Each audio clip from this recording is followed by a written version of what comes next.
How do I breathe? Yeah. How do I breathe?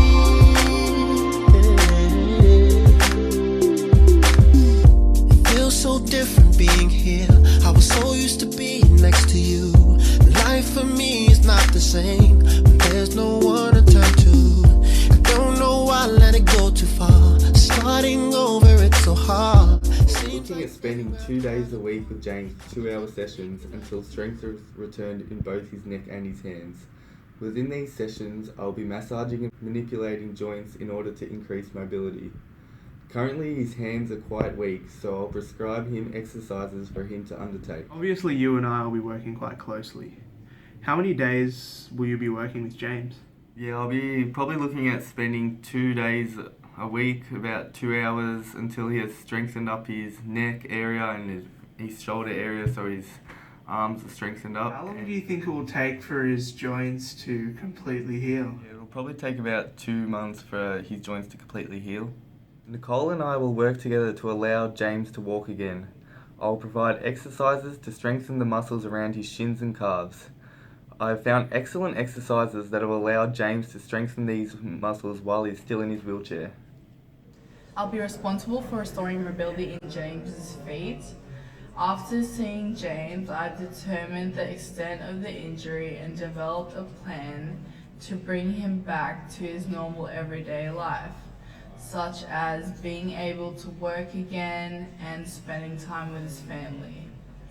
I've taken a full medical history and performed basic tests, such as checking his blood circulation to determine whether he has an adequate amount of blood flowing through his toes, and this will help James bring back the feeling in his feet.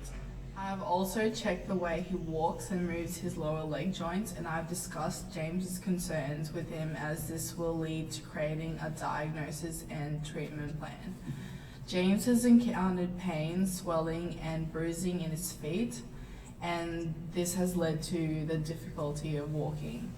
I've told James that while he is asleep, he needs to elevate his foot on a couple of pillows, as this will help decrease the swelling. James has broken bones in his feet. I may attempt to minimize the fractures in both of his feet, so they are then able to heal properly soon.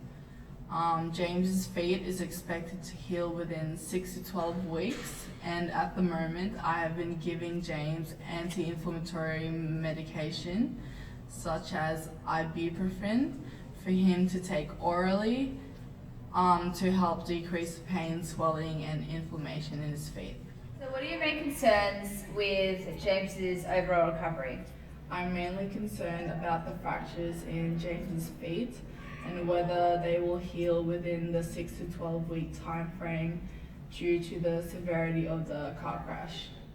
Due to James's memory of his brother being in a train crash at a young age, the recent car crash he experienced brought back traumatic memories. He now experiences severe night terrors as a result.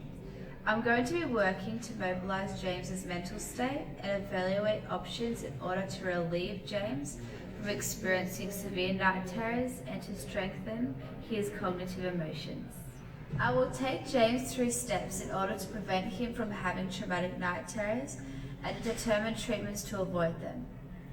James at this current time has no will or drive to want to get better and has a low drive to rekindle relationships. I will work to encourage and support James to work with his family and friends for ultimate recovery and transition to everyday life. This will assist James to be able to track back to his original emotive thoughts and procedural memories. We need to do this over a long period of time with a minimum of 2 months, as James has been through quite a corruptive environment with his brother's past train crash and experiencing something very similar. Working with an occupational therapist for assistance who will develop coping strategies to overcome his mental and physical barriers. Alex, I want to work with you further in relation to James's cognitive abilities. We need to work out a sustainable interactive routine in order to incorporate a conditioned response. How many sessions a week do you plan on having with James? Go. I want to aim to see James at least twice a week. It's important that we use specialised assessments in order to determine the functional limitations of James. In order to help him return home, we need to develop a return home program that will create goals that he can strive towards.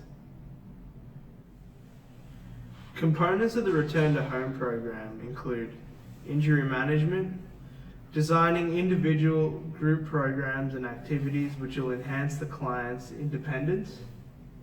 I'll also modify his home environment in order to suit his needs, which will also minimize injuries.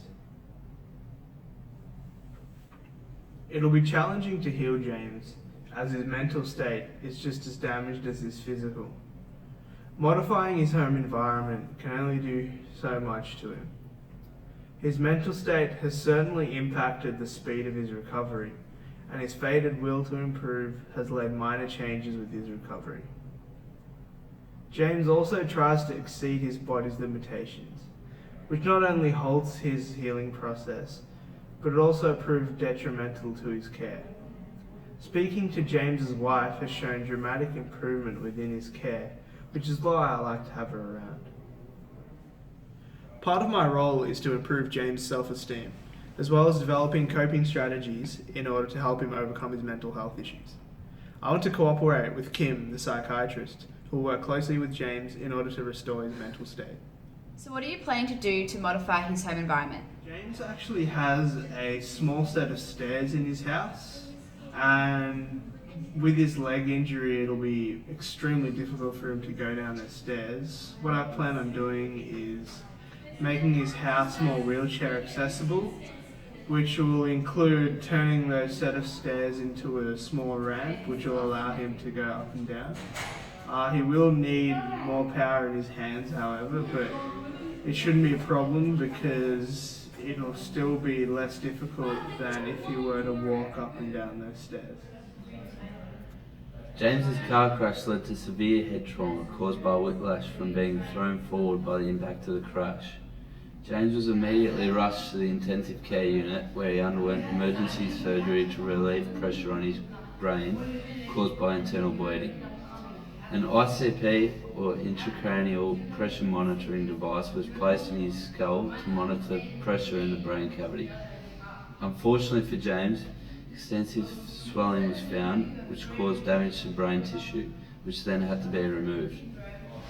Fortunately for James, the damaged brain tissue was only responsible for minor cognitive functions, such as fine motor skills.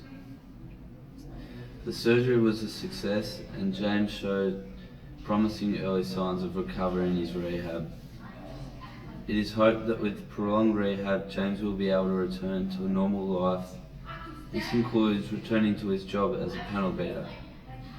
The time frame on James's recovery is unknown at this point, but it is hoped it will be less than 12 months of intensive rehabilitation to return him to a condition that will enable him to work normally.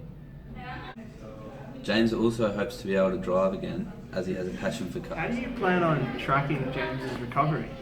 Yeah, so I'll be working with the rest of the multidisciplinary team to see how James is meeting his unique recovery goals.